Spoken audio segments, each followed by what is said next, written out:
हरे कृष्णा, राधे राधे, श्री शिवाय नमस्तुभ्यम। आप सभी का दिन शुभ और मंगलमय हो। इससे पहले की सभी कथाएं सुनने के लिए आप सभी का दिल से धन्यवाद। आज फाल्गुन मास महात्म्य की आगे की कथा सुनाने से पहले हम आपको भगवान के एक महान भक्त की अनुपम कथा सुनाने जा रहे हैं। आप सभी इस कथा को मन लगाकर पूरा अवश्य सुनिएगा और यदि कथा सुनकर आपका मन मुग्ध हो जाए तो वीडियो को लाइक करना बिल्कुल मत भूलिएगा, क्योंकि अक्सर ऐसा देखा जाता है कि आप सभी बड़े प्रेम से कथाएं सुनते हैं, भाव विभोर हो जाते हैं, लेकिन कथा समाप्त होने के बाद ये याद ही नहीं रहता कि वीडियो को लाइक भी करना होता है। और आप सभी से एक छोटा सा निवेदन और है, जब भी कथाओं में किसी ऐसी जगह का नाम आए जो थोड़ा कठिन लगे या जिसके बारे में आपके मन में ये जिज्ञासा हो कि वह स्थान आज के वर्तमान समय में कहाँ स्थित है, तो कृपया करके उसे गूगल सर्च अवश्य कर ले, क्योंकि बहुत सी जगहों के नाम समय के साथ बदल चुके हैं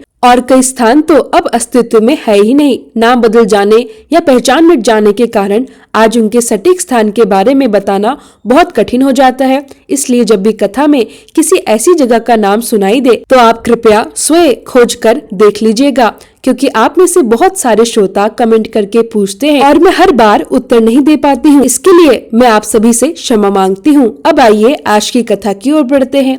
महात्मा हरिदास जी फुलिया के पास ही पुण्य सलीला माँ जानवी के तट पर एक गुफा बनाकर उसमें निवास किया करते थे। उनकी ख्याति दूर दूर तक फैल चुकी थी। प्रत्येक दिन सैकड़ों लोग उनके दर्शन करने के लिए तथा गंगा स्नान के निमित्त उनके आश्रम के समीप आया करते थे। लेकिन जो भी मनुष्य उनकी गुफा के पास जाता उसके शरीर में एक अजीब सी खुजली होने लगती। इसका कोई स्पष्ट कारण किसी को समझ में नहीं आता। हाँ, उस स्थान पर पहुंचते ही सभी के चित्त को शांति अवश्य मिलती थी, किंतु शरीर में होने वाली उस खुजली के कारण लोग भयभीत हो जाया करते थे। धीरे धीरे लोग इस विषय में तरह तरह के अनुमान लगाने लगे।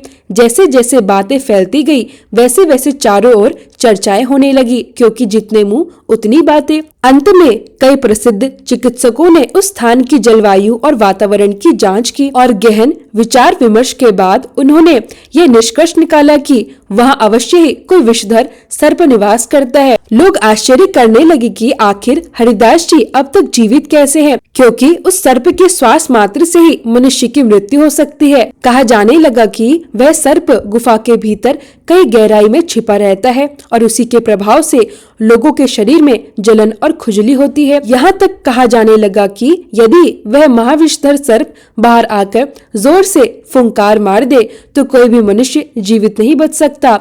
ऐसी भयानक बातें सुनकर लोग डरने लगे।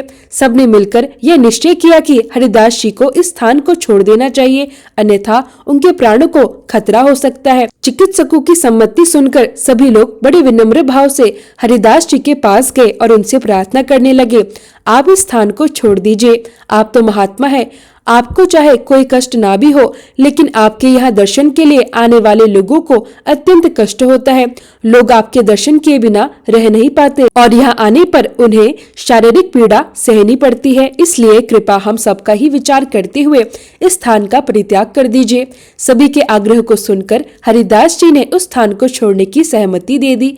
उन्होंने सभी को सांत्वना देते हुए कहा, आप लोगों को कष्ट हो ये मुझे बिल्कुल स्वीकार नहीं है। यदि कल तक वह सर्प यहाँ से नहीं चला गया तो मैं स्वयं कल संध्या तक इस स्थान का परित्याग कर दूंगा। कल या तो यहाँ सर्प रहेगा या मैं रहूंगा, दोनों एक साथ यहाँ नहीं रह सकते। उनका यह दृढ़ निश्चय सुनकर लोगों के मन में बड़ी प्रसन्नता हुई और सभी आनंदित होकर अपने अपने घर लौट गए। दूसरे दिन बड़ी संख्या में भक्त एकत्रित होकर हरिदास जी के समीप श्री कृष्ण कीर्तन करने लगे। उसी समय उस अंधकार में स्थान में अचानक एक दिव्य प्रकाश फैल गया। सभी भक्त आश्चर्यचकित होकर उस प्रकाश की ओर देखने लगे। उन्होंने देखा कि अनेक विचित्र रंगों वाला एक विशाल सर्प वहां से निकलकर गंगा जी की ओर बढ़ रहा है। उसके मस्तक पर एक बड़ी और तेजस्वी मणि जड़ी हुई थी और उसी मणि के तेज से चारों ओर प्रकाश फैल रहा था। वह भयंकर सर्प धीरे धीरे गंगा जी की तट की ओर बहुत दूर तक चला गया। उस दिन के बाद आश्रम में आने वाले किसी भी दर्शनार्थी के शरीर में खुजली नहीं हुई। संतों की दृष्टि मात्र से ही अविद्या के बंधन कट जाते हैं और भगवान स्वयं भी कभी अपने भक्तों के वचनों का उल्लंघन नहीं करते। इसके कुछ समय बाद एक दिन एक विशिष्ट व्यक्ति के घर एक सपेरा आया। वह सपेरा विषदंत रहित सर्प को दिखाकर मंत्र के प्रभाव से नागों के अधिष्ठान देवता नागराज वासुकी का आवेश प्रकट करने लगा। मृदंग और मंजीरों की मधुर ध्वनि के साथ गाए जा रहे गीत और सपेरे द्वारा जपे जा रहे मंत्रों की शक्ति को देखकर सभी लोग मंत्रमुग्ध हो गए। देवयोग से श्री हरिदास ठाकुर जी भी वहां आ पहुंचे। वे कोने में खड़े होकर उस अद्भुत दृश्य को देखने लगे। देखते देखते मंत्र के प्रभाव से सपेरे के शरीर में अधिष्ठान देव वासुकी विष्णु भक्त शेषनाग स्वयं उसके माध्यम से अनमुक्त नृत्य करने लगे। जिस प्रकार कालिया नाग के ऊपर चढ़कर भगवान श्री कृष्ण ने तांडव किया था, उसी भाव को अपनाकर वह सपेरा भी नृत्य करने लगा और कालिया नाग के प्रति भगवान श्री कृष्ण द्वारा दंड के बहाने दिखाई गई अपार करुणा से संबंधित एक गीत गाने लगा। सपेरे के मुख से श्री कृष्ण की करुणा का गुणगान सुनकर वहां एक और खड़े श्री हरिदास ठाकुर जी अत्यंत मुग्ध हो गए। भगवान की लीलाओं का स्मरण करते करते वे भावेश में मूर्छित हो गए।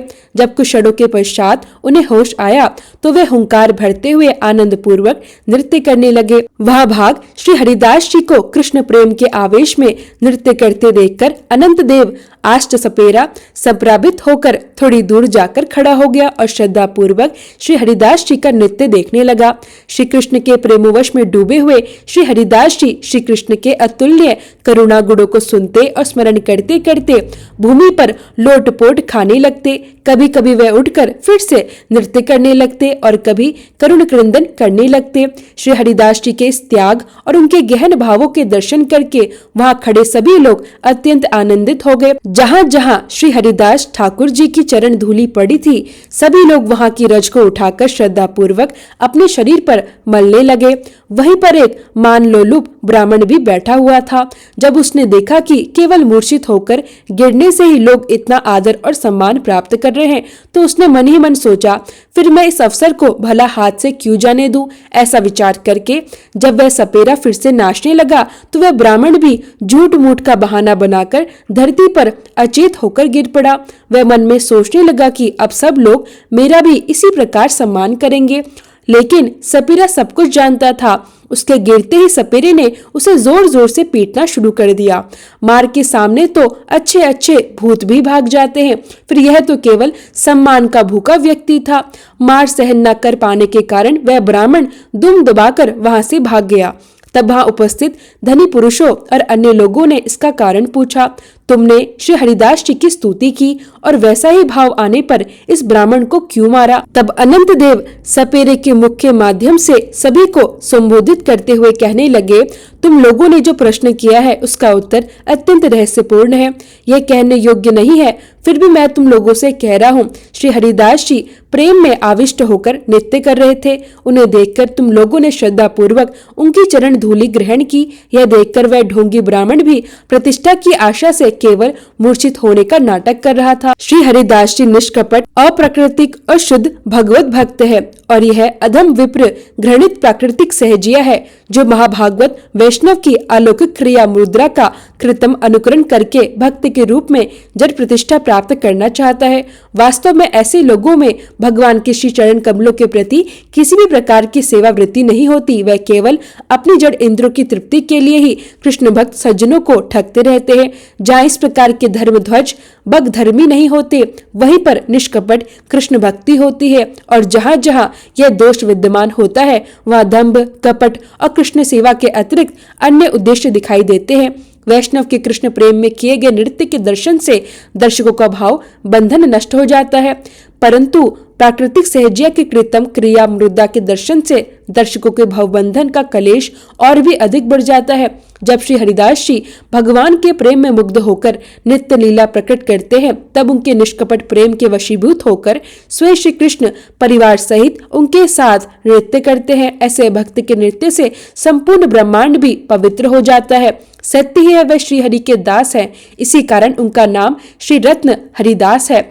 सदैव श्री कृष्णचंद्र उनके हृदय में निवास करते हैं। श्री हरिदास जी सभी प्राणियों के प्रति स्नेह दृष्टि से युक्त है और स्थावर जंगम सभी के उपकारी है। भगवान जब जब इस प्रपंच में अवतरित होते हैं, तब श्री हरिदास ठाकुर जी भी अवतरित होते हैं, इसलिए वे साक्षात भगवान के नित्य परिकर है। साक्षात भगवत पार्षद होने के कारण श्री हरिदास जी विष्णु और वैष्णव के प्रति कभी कोई अपराध नहीं करते।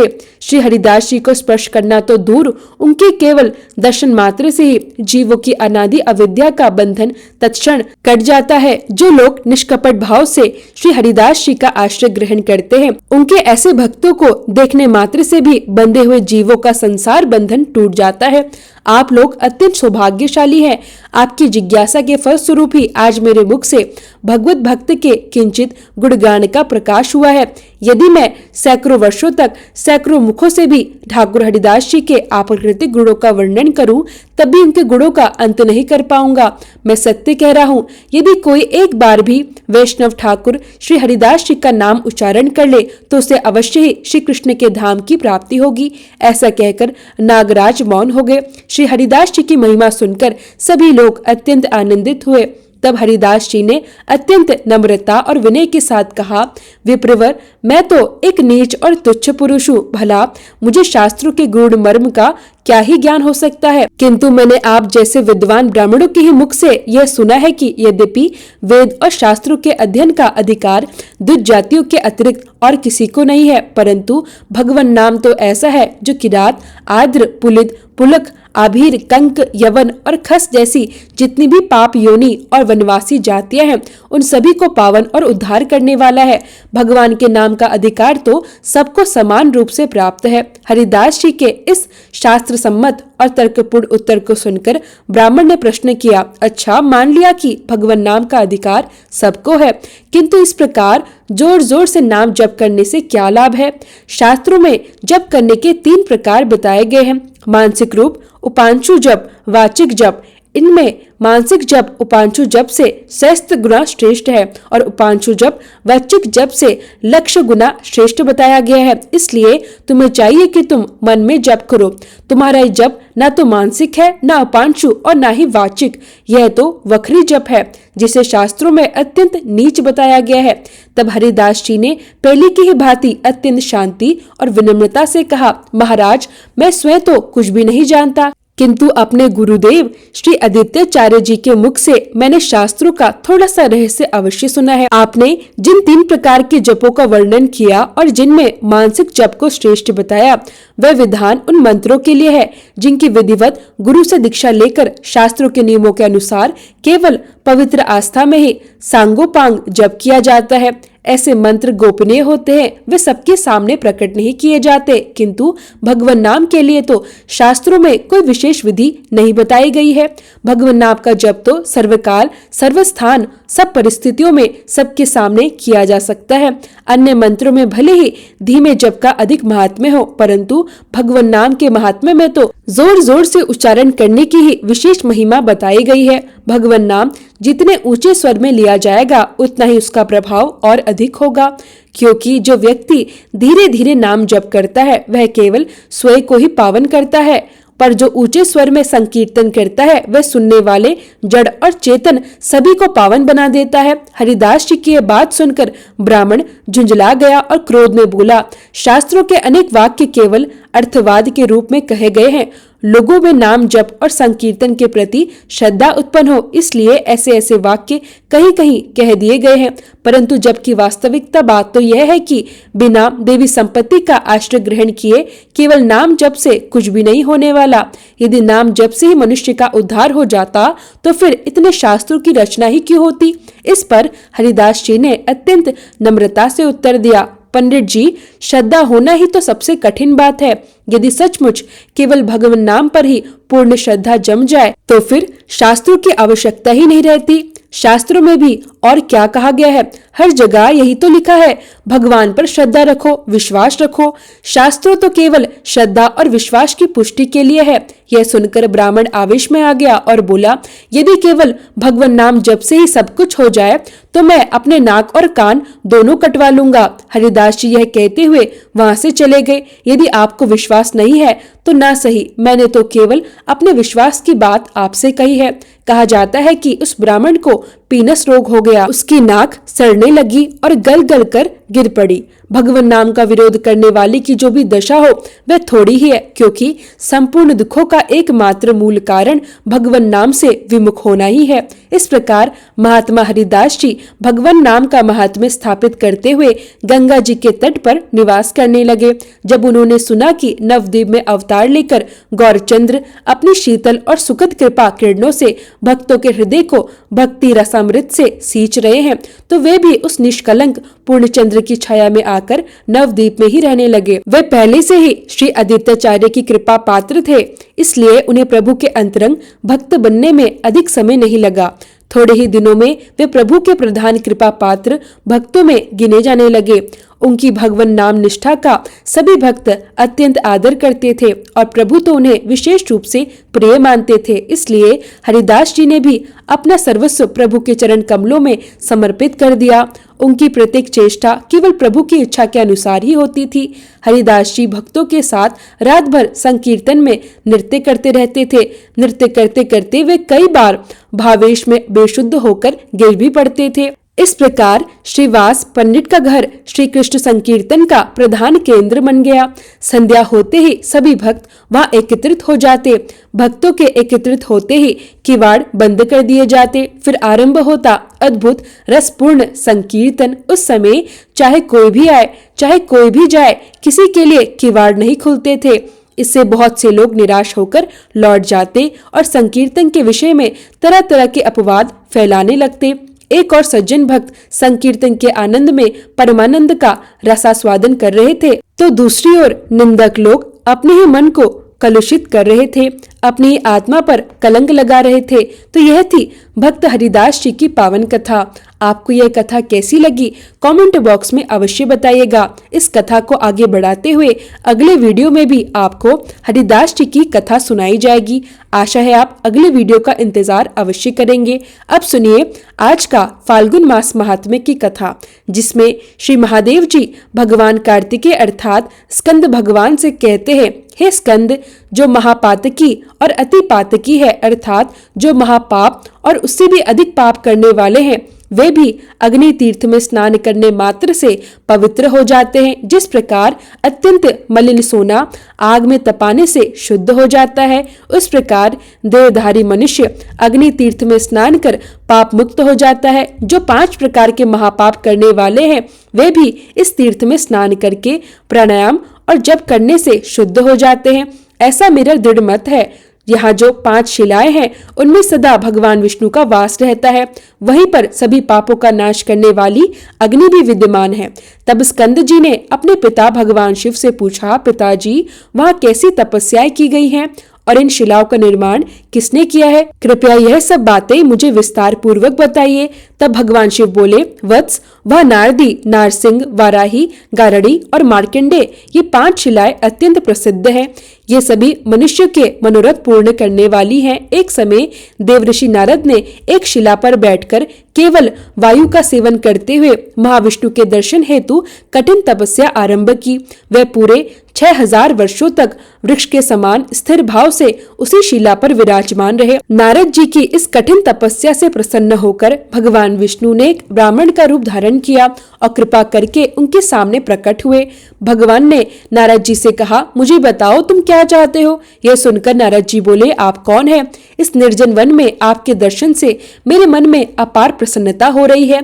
नारद जी के ऐसा कहने पर भगवान विष्णु ने कृपा करके उन्हें अपने दिव्य स्वरूप का दर्शन कराया। उनके हाथों में शंख, चक्र, गदा आदि आयुध शोभा पा रहे थे। वे पीतांबर धारण किए हुए थे और कमलों की माला से विभूषित थे। लक्ष्मी जी का निर्मल निवास उनका वक्षस्थल शोभायमान कर रहा था। श्रीवत्स चिन्ह और कौस्तुभ मणि की प्रभा समस्त दिशाओं को प्रकाशित कर रही थी।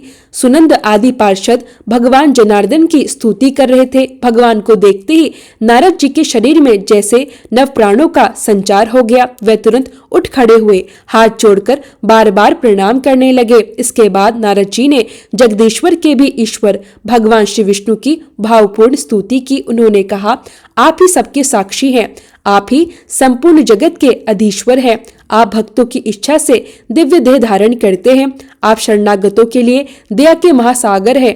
हे पावन दिव्य मूर्तिधारी भगवान श्री हरि, मुझ पर कृपा करें।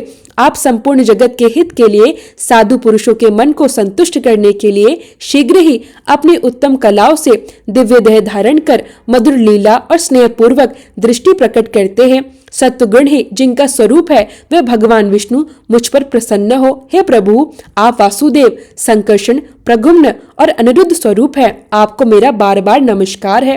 हे जनार्दन, आज आपके दर्शन से मेरा जीवन धन्य हो गया। मेरी तपस्या सफल हुई और मेरा ज्ञान भी सार्थक हो गया। नारद जी की यह स्तुति सुनकर भगवान विष्णु बोले, नारद, तुम्हारी तपस्या और स्तुति से मैं अत्यंत प्रसन्न हूँ। तीनों लोकों में तुमसे बढ़कर मेरा कोई भक्त नहीं है। अब तुम कोई वर मांगो। तब नारद जी बोले, देव, यदि आप मुझे वर देना चाहते हैं तो पहला वर यह है कि मुझे आपके चरण कमलों में अडिग और अविचल भक्ति प्रदान करे। दूसरा वर यह है कि आप मेरी इस शिला के समीप सदा निवास करें। और तीसरा वर यह है कि मेरे इस तीर्थ का दर्शन, स्पर्श, स्नान और स्मरण करने वाला मनुष्य पुनः संसार में जन्म न ले। यह सुनकर भगवान विष्णु बोले, तथास्तु, मैं तुम्हारे स्नेहवश समस्त चराचर जीवों को मुक्ति देने के लिए तुम्हारे इस तीर्थ में निश्चय ही निवास करूंगा। इतना कहकर भगवान विष्णु वही अंतर्ध्यान हो गए। इसके बाद नारद जी भी कुछ समय तक बद्री क्षेत्र में निवास करके मथुरा नगरी को प्रस्थान कर गए। तब स्कंद जी ने पुनः पूछा, प्रभु, अब आप मुझे मार्कंडेय शिला की महिमा भी बताइए। भगवान शिव बोले, वत्स, त्रेता युग के अंत में महर्षि मार्कंडेय तीर्थ यात्रा करते हुए मथुरा नगरी पहुंचे। वहां उन्हें देवऋषि नारद के दर्शन हुए। मार्कंडेय जी ने नारद जी का पूजन किया और उन्हें प्रणाम किया। तब नारद जी ने जहां साक्षात नारायण विद्यमान है उस बद्री क्षेत्र का महात्म्य इस प्रकार बताया। हे साधु, बद्री तीर्थ महाक्षेत्र है। वह भगवान विष्णु का नित्य निवास है। तुम वहां जाओ, वही तुम्हें साक्षात श्री हरि के दर्शन होंगे। यह सुनकर मार्कंडेय जी प्रसन्न हो गए। वे बद्री का आश्रम पहुंचे। वहां स्नान करके एक शिला पर बैठ गए और ओम नमो नारायणा इस परम मंत्र का जाप करने लगे। 3 रात्रियों तक जप करने के पश्चात भगवान जनार्दन उन पर प्रसन्न हो गए। भगवान ने शंख, चक्र, गदा, पद्म और वनमाला से सुशोभित अपने दिव्य स्वरूप का उन्हें दर्शन कराया। भगवान को देखते ही मार्कंडेय जी अत्यंत वेग से उठ खड़े हुए। उन्होंने प्रणाम किया और प्रेम से भरी गदगद वाणी में भगवान की स्तुति करने लगे। हे प्रभु, हे श्रीहरि, इस क्षणभंगुर संसार में आपके युगल चरणाविंद ही एकमात्र सार है। संसारी मनुष्य का उद्धार कैसे हो? हे अच्युत, मैं आध्यात्मिक, आदि देविक और आदि भौतिक तीनों तापों से अत्यंत थक चुका हूँ। अनेक प्रकार के ज्ञान से ढका हुआ यह संसार रूपी कोहरा मुझे भ्रमित कर रहा है। कृपया मेरा उद्धार कीजिए। हे करुणा सागर, मैंने गर्भवास की वेदना असंख्य बार सही है। अब मेरी रक्षा कीजिए। कभी मैं कीट योनि में पड़ा, कभी स्वेदज जीव बना, कभी उद्विज योनि में जन्म लिया और कभी सौभाग्य से मनुष्य शरीर भी प्राप्त हुआ। सब योनियों में मैंने अपार कष्ट भोगे हैं। अब मैं पूर्णतः अनाथ हूँ। हे अच्युत, आपकी शरण में आए इस सेवक का कृपा करके उद्धार कीजिए। भगवान श्री विष्णु प्रसन्न होकर बोले, हे ब्रह्मा ऋषि, मुझसे कोई वर मांगो। तब महर्षि मार्कंडेय जी ने हाथ जोड़कर कहा, हे भगवान, हे दीन वत्सल, यदि आप मुझ पर प्रसन्न है तो कृपा करके मुझे अपने पूजन और दर्शन में अविचल भक्ति प्रदान कीजिए। साथ ही मैं यह भी चाहता हूँ कि इस शिला पर आपका निवास सदा सदा बना रहे। हे प्रभु, यही मेरे लिए सबसे बड़ा वर है। मार्कंडेय जी की इस विनम्र प्रार्थना सुनकर भगवान विष्णु बोले, बहुत अच्छा। इतना कहकर भगवान विष्णु वही अंतर्ध्यान हो गए। इसके पश्चात मार्कंडेय जी अत्यंत प्रसन्न होकर अपने पिता के आश्रम में लौट आए।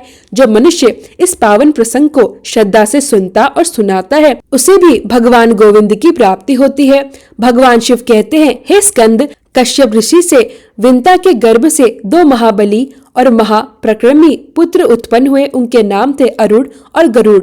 अरुण सूर्यदेव के सारथी बने और गरुड़ जी के मन में यह अभिलाषा जागृत हुई कि वे भगवान विष्णु के वाहन बने। इसी इच्छा से गरुड़ जी ने बद्री क्षेत्र के दक्षिण भाग में गंधमादन पर्वत के शिखर पर कठोर तपस्या आरंभ की।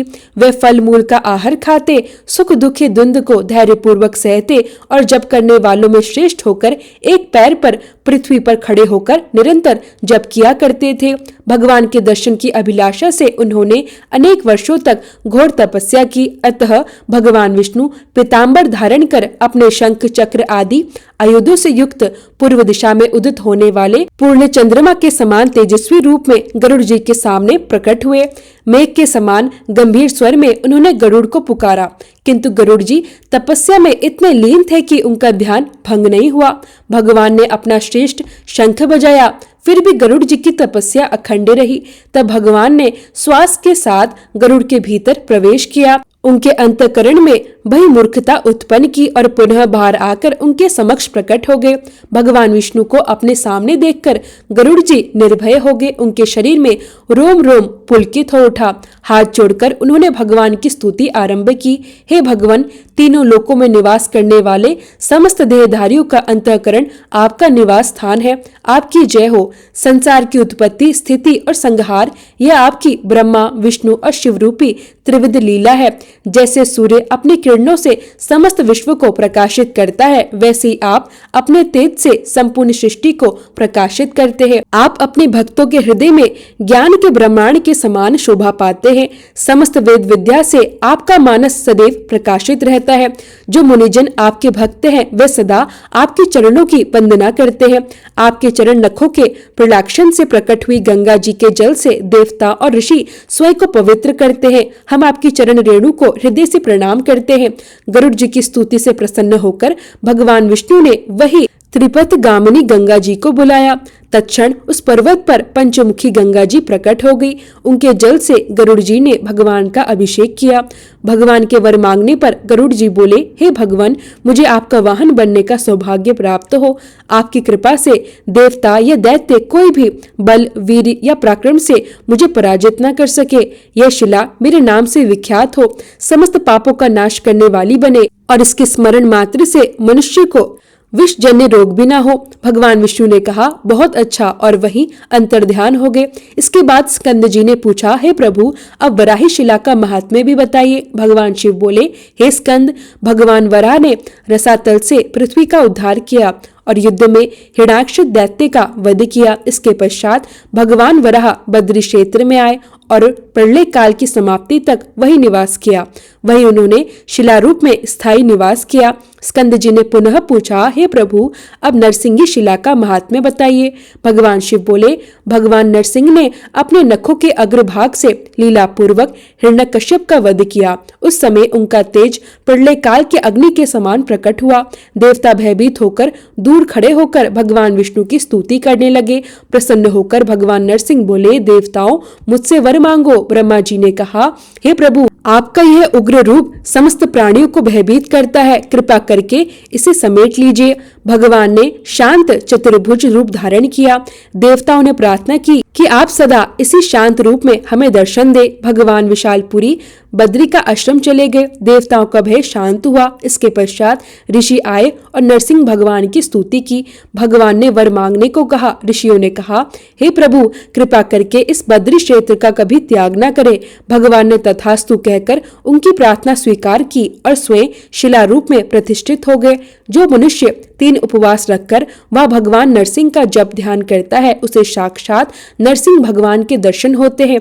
जो श्रद्धा पूर्वक इस कथा को सुनता या सुनाता है, वह समस्त पापों से मुक्त होकर अंत में वैकुंठ लोक को प्राप्त करता है। जय भोलेनाथ। आज के अध्याय में बस इतना ही। आगे की पावन कथा आप आने वाले अध्याय में अवश्य सुनिए।